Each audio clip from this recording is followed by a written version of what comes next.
લંબચોરસ બગીચાની અર્ધ પરિમિતિ એટલે જે શબ્દ આવે છે એના પર ફોકસ કરો. અર્ધ પરિમિતિ 36 મીટર છે તથા તેની લંબાઈ a એટલે લંબાઈ a તેની પહોળાઈ કરતા 4 મીટર વધુ છે. તો બગીચાની બાજુઓના માપ શોધો. તો મિત્રો બહુ એટલે બહુ ક્વેશ્ચન ઈઝી છે. સૌથી પહેલા તો આપણને જે પરિમિતિ છે એને ખબર હોવું જોઈએ. લંબાઈ પહોળાઈ એટલે આપણી પાસે બે પેરામીટર્સ આવ્યા એટલે મિત્રો આ એકને આપણે x કહેશું અને બીજાને y કહેશું. શું કામ? એટલે આપણે આપણા ચેપ્ટરનું નામ જ દ્વિચલ સુરેખ સમીકરણ છે એટલે બે ચલ તો મારે ધારવા પડે ને ભાઈ. તો સૌથી પહેલું સ્ટેપ શું છે? ધારો કે બગીચાની લંબાઈ જે છે મિત્રો, બગીચાની લંબાઈ જે છે એ x એટલે શું ભાઈ? પાછળ એનો કંઈક એકમ તો હોય ને, x મીટર છે અને બગીચાની પહોળાઈ જે છે મિત્રો, બગીચાની પહોળાઈ જે છે મિત્રો y મીટર છે. એટલે ભાઈ રેક્ટેંગલ એટલે કે જે આપણો લંબચોરસ છે આવો હોય ને, આવો દેખાય હોય ને, એવો જોઈને ભાઈ એમાં શું હોય? હવે લંબાઈ જે છે મિત્રો મેં કેટલી કીધી? x મીટર એટલે આ x થશે લંબાઈ એટલે આ x થવાનું છે. સામસામેની બાજુઓ સમાન અને સમાંતર હોય એવું આપણે 9મા ધોરણમાં ભણી ગયા ભાઈ. તો એવી રીતના પહોળાઈ છે y લઉં છું તો આને y લઉં છું. તો તમને એવું ક્વેશ્ચનમાં કીધું છે ની બગીચાની અર્ધ પરિમિતિ. તો પહેલા પરિમિતિ કોને કહેવાય તો પછી અર્ધ પરિમિતિ મળે ને. અર્ધ એટલે અડધું, પણ પરિમિતિ એટલે શું મિત્રો? તો પરિમિતિ એટલે એક જ કન્સેપ્ટ યાદ રાખો કે ભાઈ જેટલી બાજુઓ આવે છે એનો સરવાળો કરો એટલે આપણને પરિમિતિ મળે. તો અહીંયા એક બાજુ છે આ x, આ y, આ x અને y, ચાર બાજુ આવી કે ના આવી, ચારે બાજુનો સરવાળો કરો એટલે એની પરિમિતિ મળી જાય. તો લંબચોરસ બગીચાની પરિમિતિ જે છે ભાઈ મિત્રો, એ પરિમિતિ કેટલી થશે? x y x y એટલે x બે વાર આવ્યો એટલે x x 2x, y બે વાર આવ્યો એટલે 2y. તો 2x 2y બેમાંથી 2 કોમન કાઢો એટલે આવું સૂત્ર 9મા ધોરણમાં તમે ભણ્યા છો એ આવી રીતે આવ્યું. હવે તમને કેવી કીધી છે? અર્ધ પરિમિતિ એટલે આગળ લખી નાખો અર્ધ. અર્ધ લખ્યું એટલે પાછા ભાગાકારમાં 2 કરવું પડે ને, અડધું કરવું પડે ભાગ્યા 2. હવે ઈ પરિમિતિ તમને કેટલી આપી છે મિત્રો? 36. આ બે ઉડી ગયા એટલે આના ઉપરથી ખબર શું પડ્યું મિત્રો? જુઓ તમે x y બરાબર 36. આ એક સમીકરણ મળી ગયું છે ને. ઈઝી ક્વેશ્ચન વાંચો ને ત્યાં જ એનો જવાબ જે છે ઓટોમેટિક આવવા માંડશે મિત્રો. હવે એક આપણે બીજી એની સરખામણી આપી છે કોણ વધારે અને કોણ ઓછું. આપણે સ્ટાર્ટિંગમાં પહેલા બે જે સમ કર્યા હતા ને એમાં આપણે આ ક્વેશ્ચન જોયા હતા, યાદ હોય તો. યાદ આવે છે કે નહીં? પહેલો ક્વેશ્ચન ઓલો 10 વિદ્યાર્થી વાળો, છોકરીઓ અને છોકરાઓ આપણે પરીક્ષા આપતા હતા ને એમાં 4 છોકરીઓ પેલા બોય કરતા વધારે હતી. એ જ ટાઈપનો ક્વેશ્ચન છે મિત્રો. ક્વેશ્ચન શું કહે છે? લંબાઈ એ તેની પહોળાઈ કરતા 4 મીટર વધારે છે. તો લંબાઈને મિત્રો મેં શું કીધું હતું? લંબાઈ ક્યાં ગઈ ભાઈ મારી? x. એટલે હું શું લખીશ? x બરાબર y પહેલા લખી દેવાનું. સરખામણી y સાથે થાય છે ને. હવે તમને એમાં મેં એવું કીધું હતું કે ભાઈ જેની સાથે સરખામણી થતી હોય એમાં વધારો ઘટાડો કરવાનો. પહોળાઈ છે કરતા 4 મીટર વધારે છે. પહોળાઈ મેં y લીધી હતી એટલે એમાં 4 વધારે એટલે આમાં 4 ઘટાડી દેવાનું. તો જ બે બાજુ સમતોલન રહે ને ભાઈ. સમજાય કે સમજાતું? રાજવા વાળો એક્ઝામ્પલ આપ્યું ખબર છે? કિલો આ બાજુ વજન મૂકો તો કિલો બટાટા થાય, વચ્ચે સમતોલન આવે. એ સમતોલ થાય એટલે સમજી લેવાનું કિલો બટાટા આવી ગયા. તો ભાઈ એ જ વસ્તુ છે, બે બાજુ ડાબા બરાબર જબા સમતોલ રહેવું પડે. આ 4 વધારે એટલે આ બાજુ 4 ઉમેરું તો જ બે સરખું થાય ને. હવે શું કરીશું મિત્રો? તો અહીં જુઓ તમે x એમ નામ આ વત્તા y આ બાજુ આવે એટલે ઓછા y થાય. આ ચારે બાજુ જ રાખું છું. તો મિત્રો બીજું સમીકરણ મળી ગયું. બે સમીકરણ મળી ગયા કે મળી ગયા? મળી ગયા. હવે શું કહે છે? તો બગીચાની બાજુઓના માપ શોધો. માપ એટલે x અને y મારે ગોતવાનો છે. તો કેવી રીતે ગોતશું? તો આ ઉકેલવાની રીત તો આપણે જોઈ નથી હજી. એક મેથડ તમને સમજાવો ત્યાં સમજો. એક સમીકરણ આપણું x y બરાબર કેટલું મળ્યું મને? 36. અને બીજું શું મળ્યું? x y બરાબર 4. તો મિત્રો હું એવું કરી શકું, હજી મને આવડતું નથી, સમજો. હજી આપણે જે છે એ મને સમીકરણ ઉકેલવાની મેથડ મને આવડતી નથી, કેમ કે આપણે જે ભણ્યા નથી એક્સરસાઇઝ 3.2 માં. એ ઉકેલવાની મેથડ આપણે હવે આવશે. પણ અહીંયા એવું તો હું કરી શકું ને, આ મારો ડાબા છે અને આ મારો જબા છે. આ ડાબી બાજુ છે અને જમણી બાજુ છે. તો મેથ્સના રૂલ પ્રમાણે ડાબી બાજુ જે હું વિધિ કરું એ જ મારે જમણી બાજુ કરવું પડે. કહેવાનો મતલબ શું છે? ડાબી બાજુમાં હું +4 કરું તો જમણી બાજુ પણ +4 કરવા પડે. સમતોલન રહે ને એના માટે. તો હું શું કરું છું? ડાબી બાજુ છે મારી આ છે ભાઈ, આની ડાબી બાજુ આ છે. તો ડાબી બાજુનો હું સરવાળો કરું છું. શું કરું છું? સરવાળો. તો જમણી બાજુ પણ મારે સરવાળો કરવો પડશે. તો આ ડાબી બાજુ બેયનો સરવાળો કરો અને જમણી બાજુ બેયનો સરવાળો કરો. તો શું થશે? જો x + x એટલે કેટલા થયા? 2x છે ભાઈ, સરવાળો કરવાનો. આ વત્તા y ઓછા y તો 0 થઈ ગયા, ઉડી ગયા, બરાબર ની નિશાની એમના. 36 + 4 કેટલા થાય? 40 થાય ને ભાઈ. તો x કેટલો મળ્યો? 20 મળ્યો કે ના મળ્યો? છે ને ઈઝી. આ 2 ના છેદમાં ગયા એટલે 40 ના છેદમાં 20 નું તે 2 થશે. ક્યાંથી આવ્યું? 40 ના છેદમાં 2 એટલે 20. હવે આ x ની કિંમત મને મળી. x એટલે મેં શું થયું હતું? લંબાઈ. લંબાઈ મને મળી ગઈ 20 મીટર. એટલે આ ભાઈ મારી x છે ને 20 મીટર છે ભાઈ. હાલો હવે સીધી વસ્તુ છે, તમને એક સમીકરણ આપ્યું છે ભાઈ x + y કેટલા થાય? 36. તો આ તમારો 20 છે, તો આમાં કેટલા ઉમેરો તો 36 થાય? કેટલા ઉમેરો તો? સીધી વાત છે, આમાં કિંમત મૂકી દો, ના ખબર પડે તો બીજું તો શું હોય એમાં? x + y = 36. તો x મારો 20 આવ્યો હતો, તો 20 + y = 36. તો મિત્રો y કેટલો મળ્યો? 16. આ +20 આ બાજુ તો -20 થાય ને ભાઈ. 36 - 20 એટલે કેટલા થાય? 16 થાય ભાઈ. તો y મને મળી ગયો 16. તો લંબાઈ ને પહોળાઈ આપણે ગોતવાની હતી. મળી ગઈ કે ના મળી ગઈ? Yes or no? યસ. તો આ આપણું હતું ક્વેશ્ચન નંબર 5. બહુ ઈઝી છે મિત્રો. શબ્દ સમજો, એને ગણિતની ભાષામાં લખો. પહેલા તો ધારવું પડે ને ભાઈ કે મારું આ છે ને આ છે. શું કામ? દ્વિચલ સુરેખ સમીકરણ એટલે બે ચલ તો આવવા જ જોઈએ. એટલે ઓર્ડર આપ્યું જોઈએ, લંબાઈ પહોળાઈ એકને x કહી દો, બીજાને y કહી દો, પછી જે કંઈ વિધિ કરવાની છે કરી નાખો. હવે મિત્રો આપણે જે ક્વેશ્ચન નંબર 6 ઉપર. ક્વેશ્ચન નંબર 6 શું કહે છે કે ભાઈ સુરેખ સમીકરણ આપ્યું છે 2x + 3y - 8 = 0 આપેલ છે, કીધું છે. એવું બીજું દ્વિચલ સુરેખ સમીકરણ શોધો. નીચે તમને ત્રણ અલગ અલગ જે છે મિત્રો કન્ડિશન આપેલી છે, શરતો આપી છે કે ભાઈ આ રેખા છે એનો નાનો સંબંધ છે એ છેદતી રેખાઓ થવી જોઈએ. એવું એક સમીકરણ લખો. આ રેખા અને આ રેખા સમાંતર થવી જોઈએ. આ રેખા અને આ રેખા છે સંપાતી થવી જોઈએ. એવું તમારે બીજું એક સમીકરણ છે દ્વિચલ સુરેખ સમીકરણ લખવાનું છે. આ પ્રકારનો ક્વેશ્ચન છે. તો મિત્રો આ તમને જાતે આવડવું જ જોઈએ. શું કામ? એટલે ભાઈ સીધી વસ્તુ છે, આ એક સમીકરણ આપ્યું છે, આ છેદતી રેખાઓ ક્યારે થાય? થોડો કન્સેપ્ટ યાદ કરો. છેદતી રેખાઓ ક્યારે થાય? પહેલા બે ગુણોત્તર સરખા ન હોય ત્યારે. તો આના જવાબ ઘણા બધા આવે. એવું જરૂર નથી કે ભાઈ ટેક્સ્ટ બુકમાં પાછળ આપ્યો એ જ લખો. સમજો, ગોખતા નહીં. સ્વાધ્યાયમાં પાછળ જે જવાબ આપ્યો એનો જ લખવો એવું જરૂરી નથી. શું કામ? તો છેદતી રેખાઓનો કન્સેપ્ટ શું છે ભાઈ?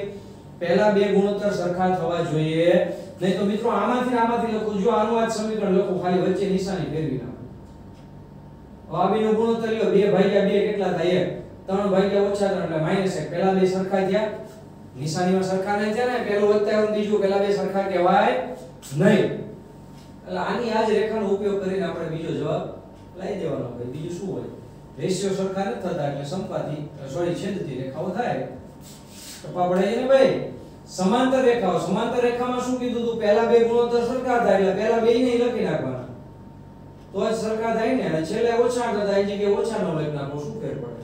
કેમ કે છેલ્લું સરખું ન થવું જોઈએ પાછું. સમાંતર રેખાઓમાં જોયું હતું ને પહેલા બે સરખા થવા જોઈએ, તો પહેલા બે સરખા એને લખી નાખો. હવે 2/2 1 3/3 એટલે 1 = 1, તો પહેલા બે સરખા થઈ ગયા. શું? ગુણોત્તર. સંપાતી રેખાઓ. સંપાતીમાં શું કીધું મિત્રો? 3 સેમ. એટલે આની આ જ રેખા તમે લખી શકો, પણ લખવાની નહીં. લખી શકો પણ એક થોડુંક આમ મગજ વાપરવાનું. ભાઈ આ બધાને 2 વડે ગુણો તો જવાબ તો ઈ જ આવવાનો છે ને ભાઈ. પછી 2 તો સામાન્ય કાઢો એટલે 2 વડે ગુણી નાખવાનું બધાને. એટલે 2 વડે ગુણો એટલે આ શું થયા? 4x. અને 2 વડે ગુણો એટલે કેટલા થયા? 6y. અને 2 વડે ગુણો એટલે કેટલા થયા? 16. આ બેનો ગુણોત્તર લ્યો ભાઈ. 2/4 1/2, 3/6 એટલે 1/2, -8/16 એટલે 1/2. ત્રણેયનો ગુણોત્તર સરખો આવ્યો ત્યારે શું કહેવાય? સંપાતી. બહુ એટલે બહુ ઈઝી ક્વેશ્ચન છે મિત્રો. તો આ જે કંઈ સમજ્યા ને મિત્રો એના આધારે MCQ બહુ બધા પૂછાય છે. બહુ બધા એટલે એક્ઝામમાં એક જ પૂછાય, પણ આ જે છે એની પ્રેક્ટિસ આપણે વારંવાર બહુ બધા ક્વેશ્ચન્સની આપણે એવું કરશું એટલે તમને જોઈને આઈડિયા આવી જશે મિત્રો. તો આ સ્વાધ્યાયનો છેલ્લો ક્વેશ્ચન છે મિત્રો, આપણે જોઈએ શું કહે છે. Question number 7. સમીકરણો એટલે સમીકરણો આપ્યા છે ભાઈ આમાં. તો x - 1 x - y + 1 = 0 અને 3x + 2y - 12 = 0. બે સમીકરણ આપ્યા છે. ચલો શું કહે છે? દ્વારા દર્શાવાતી રેખાઓના આલેખ દોરો. એટલે પહેલા તો આલેખ દોરવા પડશે ને મારે, પછી જોઈએ હાલો. તો આલેખ દોરવા માટે મારી પાસે શું હોવા જોઈએ? બિંદુ. હમણાં જ સમજ્યા મિત્રો. તો પહેલી રેખા મારી શું છે? x - y + 1 = 0. તો આમાં મારે બિંદુઓ જોતા જ મેં તમને શું શીખવાડ્યું હતું? કોઈ એકને સૂત્રનો કરતા બનાવો. ધારો કે -y છે ને ઓલી બાજુ લઈ જાવ એટલે +y થાય. આ બાજુ તો એમ રહેશે. હવે x ની અલગ અલગ કિંમત લેતા જાઓ, પણ સ્ટાર્ટિંગ ક્યાંથી કરવાનું? 0 થી. ક્યાંથી કરવાનું? 0 થી. તો મિત્રો પહેલા હું લઉં છું કે ભાઈ x = 0 લ્યો, તો અહીંયા 0 મૂકો. તો 0 + 1 કેટલા થાય? 1. એટલે y ની કિંમત 1 મળી. તો આ બિંદુ મને શું મળ્યું 0,1.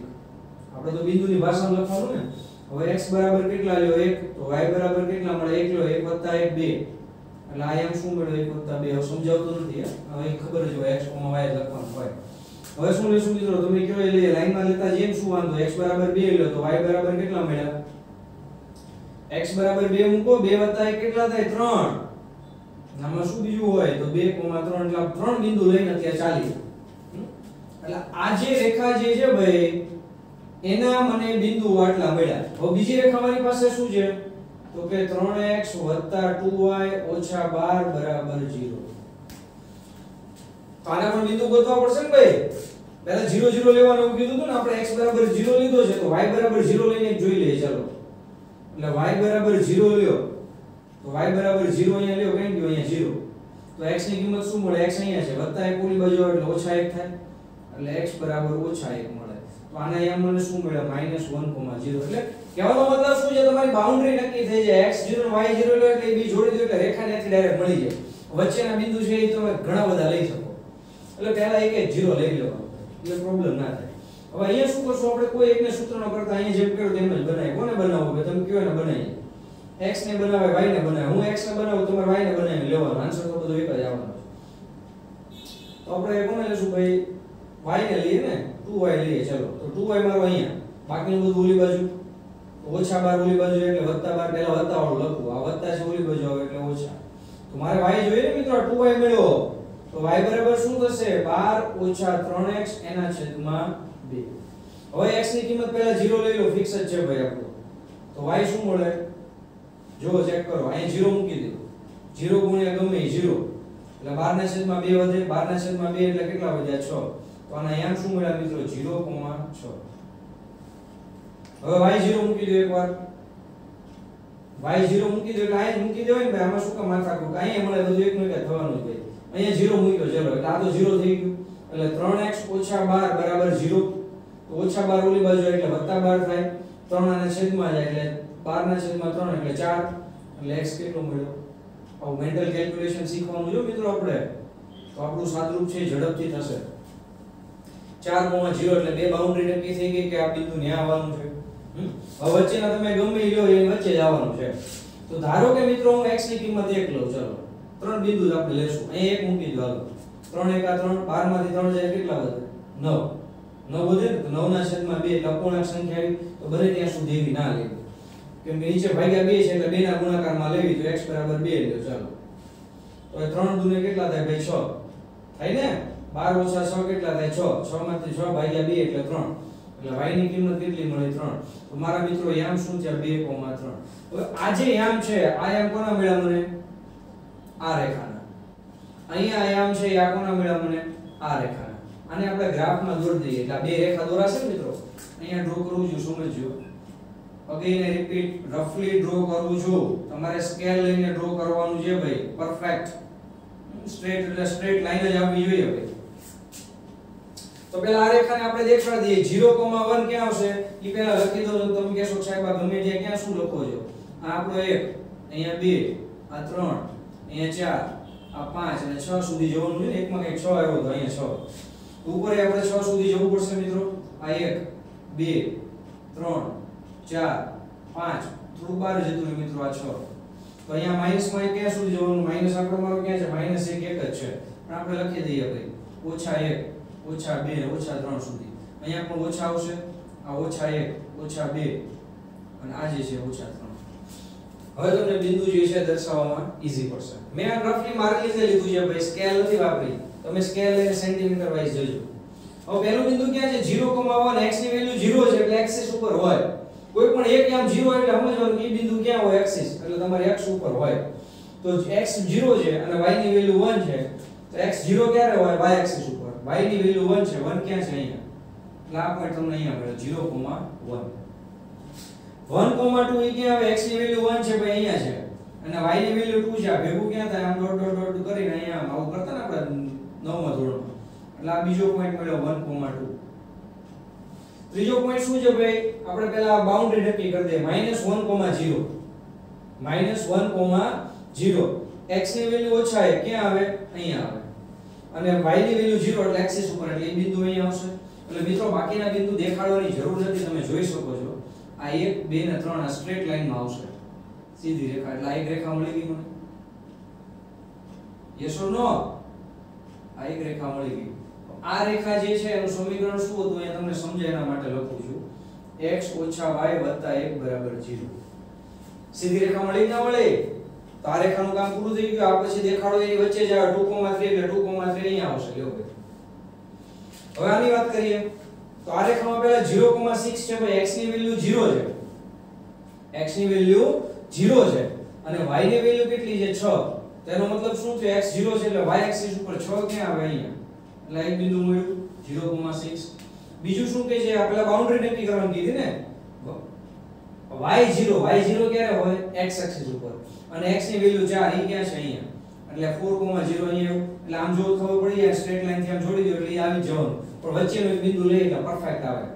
2,3 ક્યાં આવે? x ની વેલ્યુ 2 અહીંયા છે બીજા. અને y ની વેલ્યુ 3 ઈ ક્યાં આવશે? અહીંયા. એટલે ઈ કઈક અહીંયા આવશે. એટલે ઈ આમ ડ્રો થાય કે ના થાય? એક્ઝેક્ટ મિત્રો અહીંયા આવશે. તો બે રેખાઓ આપણને જે કીધી હતી મેં ડ્રો કરી દીધી. બીજી રેખા મારી કઈ આવી ભાઈ? આવડી આ લખવાનું ગ્રાફમાં એટલે તમને ખબર પડે. તો બે રેખા જે છે ડ્રો કરવાની કીધી હતી મેં ડ્રો કરી દીધી. અહીંયા ક્વેશ્ચનમાં કીધું છે ને આલેખ દોરો, આલેખ દોરાઈ ગયો. હાલો ભાઈ હવે આગળ ક્વેશ્ચન શું કહે છે જુઓ. આ રેખાઓ અને x અક્ષ દ્વારા, x અક્ષ તમારી અહીંયા છે હો ભાઈ, આવડી આ રચાયેલા ત્રિકોણના શિરોબિંદુઓના યામ દર્શાવો ભાઈ. આ ત્રિકોણ દેખાય કે નથી દેખાતો? આમ તો આ યામ શું હતા? આના શું હતા? લખેલા જ હતા ને -1 વાળા. એટલે એના યામ શું છે? -1,0 અને અહીંયા એના શું હતા? 4,0 અને આના યામ શું છે? તો આ બી નું છેદ બિંદુ આવે ને મિત્રો. તો છેદ બિંદુ આપણું કયું આવશે? તો b માં જુઓ તો છે 2,3 દેખાય કે નથી દેખાતું? સમજે કે ના સમજે? b નું કોમન હોય એ છેદ બિંદુ કહેવાય. તો ઈ જ હોય ને કે બીજું હોય કઈ? ઈ જ હોય ને લે ભાઈ. 2,3 એટલે 2,3. તો મિત્રો આ ત્રણ ત્રિકોણના ત્રણ શિરોબિંદુ હોય ને કે પાંચ નો હોય? ત્રણ જ હોય. એટલે ત્રણ શિરોબિંદુ મળી ગયા મને. તમને ઈચ્છા થાય તો નામ આપી દો ને ભાઈ. આને a કયો, આને b કયો અને આને c કયો. ત્રિકોણ દેખાય છે કે નથી દેખાતો? એ ત્રિકોણના નામ આપી દીધા. એ તમારો આ હતો, થોડું પરફેક્ટ લાગે. આ તમારો b હતો અને આ તમારો c હતો. ભાઈ abc ના ત્રિકોણ ના શિરોબિંદુના યામ દર્શાવો. દર્શાવી દીધા, આમાં લખી દીધા ભાઈ. હવે શું કહે છે? બનતા ત્રિકોણાકાર પ્રદેશને છાયાંકિત કરો. એટલે ભાઈ છાયાંકિત એટલે શું? આમ દેખાડ દેવાના, લીટા કરી દેવાના. બીજું શું હોય આમાં? આ છાયાંકિત કર્યો, આમાં થોડું કરી દો એટલે દેખાય. બીજું ને આમાં શું હોય? છેલ્લે મજાનો ક્વેશ્ચન. તો આવું જ પાછું આપણે યામ ભૂમિતિમાં કરવાનું છે. એ તમે 9મા ધોરણમાં ભણી ગયા છે, પણ અહીંયા યામ ભૂમિતિમાં આ ટાઈપના ક્વેશ્ચન જે છે આપણે આવશે. એ આપણે આગળ 7th ચેપ્ટરમાં જોશું. બરોબર? તો આ હતું આપણું સ્વાધ્યાય 3.2. મિત્રો જ્યાં પણ ના સમજાય ત્યાં પાછો વિડિયો એકવાર થોડુંક રિવાઇઝ કરીને મિત્રો સમજશો. અમુક મારા શબ્દો એવા હશે કે જે મેં લેક્ચરમાં વારંવાર બોલ્યો છું. એટલે આ ભાઈ એ નહીં, એવું નહીં. જે સેન્ટેન્સ હોય, ધારો કે અહીંયા હું શું બોલ્યો તો કે ભાઈ ત્રણ રેખાઓ છે એનો સંબંધ શું થાય, કેવી રીતે નક્કી કરવાનું? તો ગુણોત્તર ચકાસવાનું. x નો સહગુણક, y નો સહગુણક અને અચળ. પહેલા બે સમાન હોય તો સમાંતર કહેવાય, સમાન ન હોય તો એક બિંદુમાં છેદે, ત્રણે ત્રણ સમાન હોય તો શું કહેવાય? સંપાતી. આવા શબ્દો હું વારંવાર બોલ્યો છું. એ તમારે લખી રાખવા. એટલે જ્યારે પણ આ સ્વાધ્યાય તમે વાંચો એટલે દાખલો ગણો ત્યારે ઉપર આ લખી દેવાની. વાંચો એટલે તમારે શું આખા સ્વાધ્યાયનો કન્સેપ્ટ જે છે મિત્રો તમને સમજાઈ જાય. એટલે પ્રિપરેશન મિત્રો આપણે પ્લાનિંગ સાથે કરશું. સક્સેસ આપણને 100% મળશે અને હું તમારી સાથે જ છું મિત્રો. તો આવા જ ટ્રીકથી આપણે આપણું મેથ્સ છે ભણવાનું છે. તો આજના દિવસ પૂરતું મિત્રો આપણે આટલું રાખીએ અને નેક્સ્ટ લેક્ચરમાં આપણે આગળની એક્સરસાઇઝ છે 3.3. મિત્રો 3.1 મેં જે સ્ટાર્ટ નથી કર્યું એ આપણો આ ટાઈપના ક્વેશ્ચન જ છે. એક લેક્ચરમાં આપણે એ પણ જોઈ લઈશું. એક લેક્ચર આપણો આપણે 3.1 નો રાખશું. Thank you very much.